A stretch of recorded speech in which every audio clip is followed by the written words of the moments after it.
नमस्कार दोस्तों। अब हम आज की इलेक्ट्रिकल ऑब्जेक्टिव क्वेश्चन शुरू करते हैं। और अगर आपको ये वीडियो अच्छा लग रहा है तो सब्सक्राइब जरूर कीजिएगा। तो देखो पहला क्वेश्चन हम शुरू करते हैं।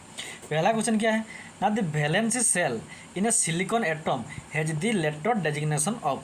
जो सिलिकॉन एटम होता है उसका वैलेंसी सेल को हम जे से डेजिग्नेशन करेंगे या एल से करेंगे या के से करेंगे या एम से करेंगे। तो इसका आंसर होगा ऑप्शन नंबर 2 एल से हम सिलिकॉन एटम की वैलेंसी सेल को डेजिग्नेशन करेंगे। तो कैसे करते हैं, क्यों करते हैं और वैलेंसी सेल क्या होता है, देखो मान लो यह किसी भी एक एटम का न्यूक्लियस है, उसके सबसे करीब जो सेल होता है उसको हम क्या कहते हैं, जे सेल कहते हैं।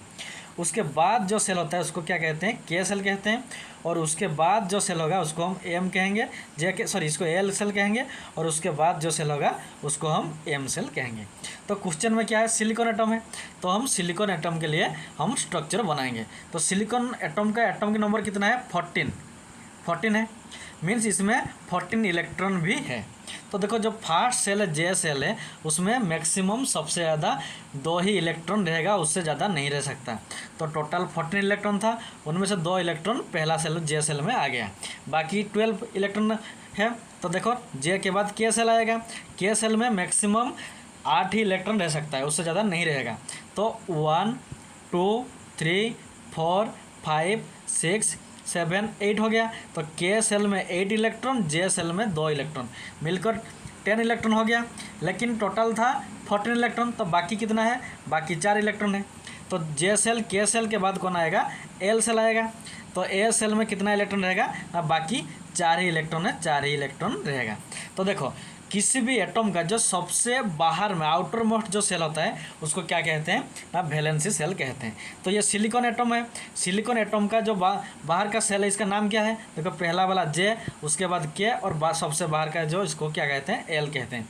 इसीलिए सिलिकॉन एटम का वैलेंसी सेल को हम एल से डेजिग्नेशन करते हैं। तो option number 2 is the correct answer. Then देखो नेक्स्ट क्वेश्चन डिस्कशन करेंगे।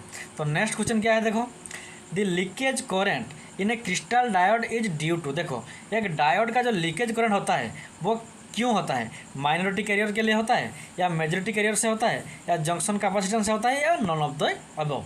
तो देखो मान लो ये हमारा एक डायोड है, पीएन डायोड, ये पी है और ये एन है जी। जब हम इसको फॉरवर्ड बाइसिंग करेंगे मीन्स पॉजिटिव के साथ पॉजिटिव को कनेक्शन करेंगे और नेगेटिव के साथ नेगेटिव को कनेक्शन करेंगे, उस कंडीशन में क्या होता है, करंट फ्लो होता है।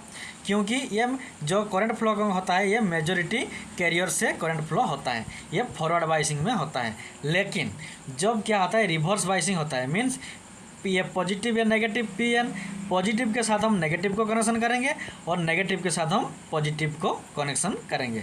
तो इस कंडीशन में क्या होता है ना, ये रिवर्स बाइसिंग होता है। तो इस कंडीशन में करंट फ्लो नहीं होता है, लेकिन कुछ लीकेज करंट फ्लो होता है।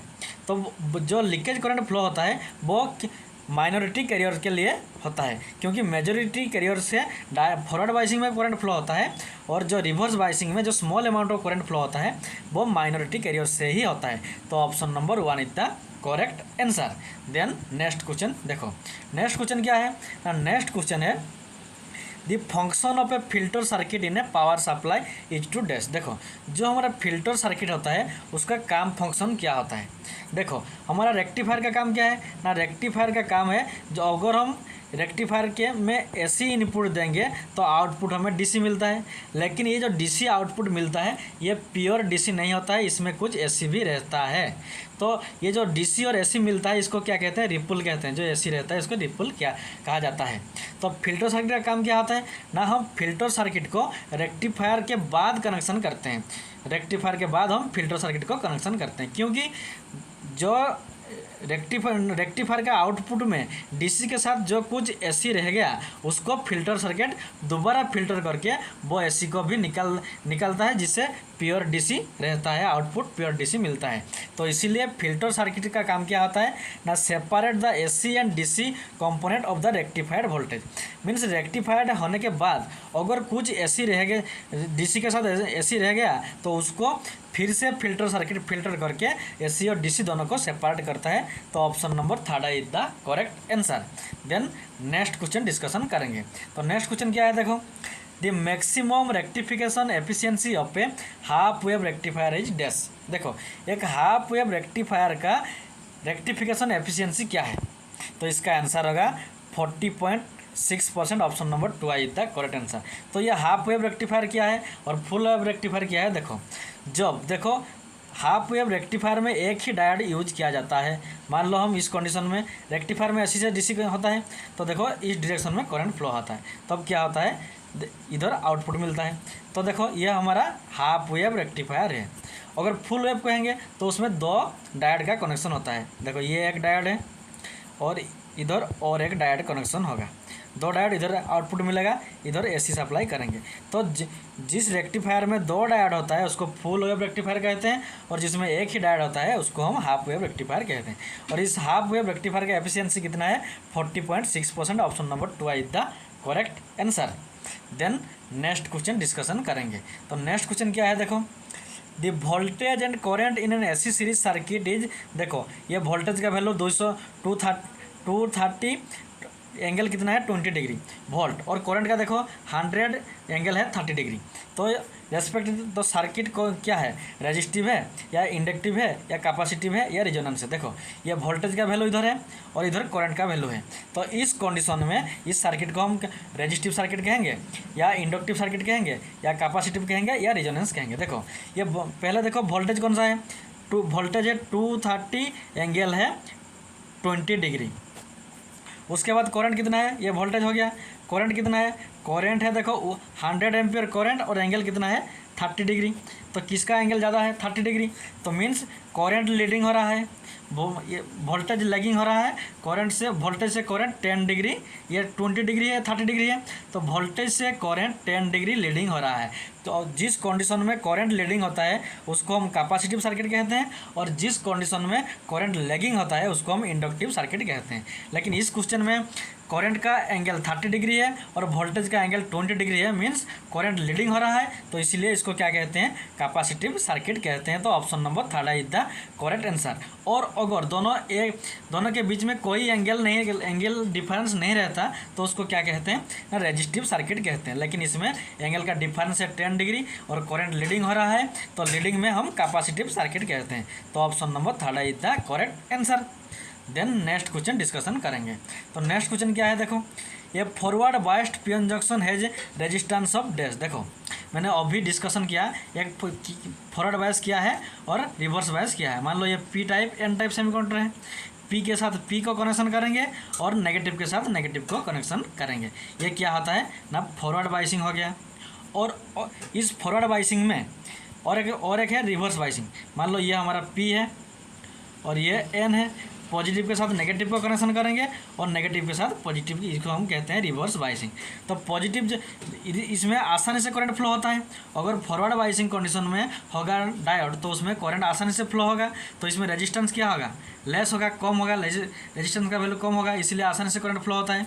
और रिवर्स बायसिंग में क्या होता है ना? करंट फ्लो नहीं होता है क्योंकि इसमें रेजिस्टेंस ज़्यादा होता है, मोर रहता है। तो क्वेश्चन में क्या है? फॉरवर्ड बायसिंग कंडीशन में रेजिस्टेंस का वैल्यू कितना रहेगा? ओम रहेगा या किलो ओम रहेगा या मेगा ओम रहेगा या नॉन ऑफ द अबव। तो कम मिनिमम कौन सा है? सिर्फ ओम। तो option number 1 is the correct answer. Forward biasing condition में पीएन जंक्शन का रेजिस्टेंस ओम में ही रहता है। और अगर रिवर्स बायसिंग कंडीशन होता तो जो पीएन जंक्शन होता उसका रेजिस्टेंस मेगा ओम में होगा। तो ऑप्शन नंबर 3 ही होता अगर रिवर्स बायसिंग होता। लेकिन ये फॉरवर्ड बायसिंग है तो option number 1 is the correct answer. Then हम नेक्स्ट क्वेश्चन के बारे में डिस्कशन करेंगे। नेक्स्ट क्वेश्चन क्या है? देखो when the relative permeability of a material is slightly less than 1 it is called a dash। देखो एक बात याद रखो, जो रिलेटिव परमेबिलिटी होता है उसका वैल्यू अगर 1 से लेस होता है, कम होता है, उसको क्या कहेंगे ना? डायामैग्नेटिक मटेरियल कहेंगे। और 1 से थोड़ा ज़्यादा होगा उसको क्या कहेंगे? पैरामैग्नेटिक मटेरियल कहेंगे। और 1 से बहुत ज़्यादा होगा उसको कहेंगे फेरोमैग्नेटिक मटेरियल कहेंगे। तो क्वेश्चन में क्या है ना? रिलेटिव परमेबिलिटी स्लाइटली लेस, थोड़ा कम है, किससे ना? 1 से थोड़ा कम है, तो इसको क्या कहेंगे? Diamagnetic material. तो option number 1 is the correct answer. Then next question discussion करेंगे। नेक्स्ट क्वेश्चन क्या है? The magnetic flux passes more readily through. देखो जो मैग्नेटिक फ्लक्स होता है, मान लो ये हमारा एक मैग्नेट है, इसका ये नॉर्थ पोल है और ये साउथ पोल है। मैग्नेटिक फ्लक्स हमेशा नॉर्थ पोल से निकलकर साउथ पोल की तरफ जाता है, ऐसे ही जाता है। जो हमें देखो नॉर्थ पोल से निकलकर साउथ पोल की तरफ जाता है, ऐसे जाता है। अगर ये जब फ्लक्स है, ये एक एयर मीडियम में ज़्यादा फ्लक्स फ्लो होता है, या वैक्यूम में फ्लक्स होता है, या आयरन में होता है, या वुड में आसानी से ये वाला मैग्नेटिक फ्लक्स आसानी से फ्लो होता है। देखो जो एयर और वैक्यूम मीडियम होता है उसमें मैग्नेटिक फ्लक्स फ्लो होने के लिए बहुत ही मुश्किल होता है, लेकिन आसानी से कहाँ पर फ्लो होता है, आयरन मीडियम में। तो option number third is the correct answer. Magnetic flux passes more readily through iron के थ्रू आसानी से मैग्नेटिक फ्लक्स फ्लो होता है, लेकिन एयर और वैक्यूम में आसानी से फ्लो नहीं होता है। तो option number third is the correct answer. Then next question discussion करेंगे। नेक्स्ट क्वेश्चन क्या है, कोरोना इफेक्ट प्रोड्यूसेस। देखो जो हमारा ट्रांसमिशन लाइन में या हाई वोल्टेज लाइन में जो कोरोना इफेक्ट होता है उससे हमें क्या क्या प्रोड्यूस होता है। देखो पहले ओजोन गैस प्रोड्यूस होता है, ये करेक्ट आंसर है। रिड्यूसेस ट्रांसमिशन एफिशिएंसी, क्योंकि लॉसेस होता है तो और जहाँ पर लॉसेस ज़्यादा होगा वहाँ पर एफिशिएंसी कम होगा। तो जब सर्किट में कोरोना इफेक्ट होता है तब लॉसेस होता है, जिससे ट्रांसमिशन एफिशिएंसी भी रिड्यूस होता है। तो ये भी correct answer. Causes line to draw non sinusoidal current भी को भी ड्रॉ करता है, तो ये भी करेक्ट आंसर है। तो इसीलिए ऑप्शन नंबर आई भी था करेक्ट आंसर। जब कोरोना इफेक्ट होता है तब तो ओजोन गैस भी प्रोड्यूस होता है, ट्रांसमिशन का एफिशिएंसी भी कम होता है, और नॉन साइनसोडियल करंट भी ड्रॉ होता है। तो ऑप्शन नंबर आई भी था correct answer, all of the above. Then next question क्या है, देखो नेक्स्ट क्वेश्चन है, when the pointer of an indicating instrument is in motion then deflecting torque is opposite by. देखो जब मान लो ये हमारा एक एमीटर है, एनालॉग एमीटर मीन्स इसमें एक पॉइंटर है। अगर एमीटर में क्या होता है ना, एमीटर में हम करंट को मेजर करते हैं। मान लो हम इस एमीटर के थ्रू किसी करंट को मेजर कर रहे हैं, तो क्या होगा, इधर 1 होगा, 2 होगा, 3 होगा, 4 होगा, 5 होगा। अगर ये जब मेजरिंग होगा तो ये नीडल क्या होगा ना, पॉइंटर इस डायरेक्शन में मोशन करेगा। तो उस कंडीशन में जब ये मोशन करता है, उस कंडीशन में उसको कौन अपोज करता है, कंट्रोलिंग टॉर्क अपोज करता है या डैम्पिंग टॉर्क अपोज करता है, या दोनों डैम्पिंग और कंट्रोलिंग टॉर्क दोनों अपोज करते हैं, या नॉन ऑफ द अबव। तो देखो इसका आंसर होगा, जब एक पॉइंटर मूव करता है तब उसको डैम्पिंग और कंट्रोलिंग टॉर्क दोनों ऑप्शन नंबर थर्ड आई दोनों अपोज करते हैं। तो option number third I the correct answer. तो देखो ये हमारा जो हमारा डिफ्लेक्सिंग टॉर्क क्या होता है, और डैम्पिंग टॉर्क क्या होता है, और कंट्रोलिंग टॉर्क क्या होता है। देखो मान लो ये हमारा एक एनालॉग मीटर है, इसमें मेजरिंग करना है। जब ये मेजर करेगा तब जो डिफ्लेक्टिंग टॉर्क होता है ये पॉइंटर को उस डायरेक्शन में मोशन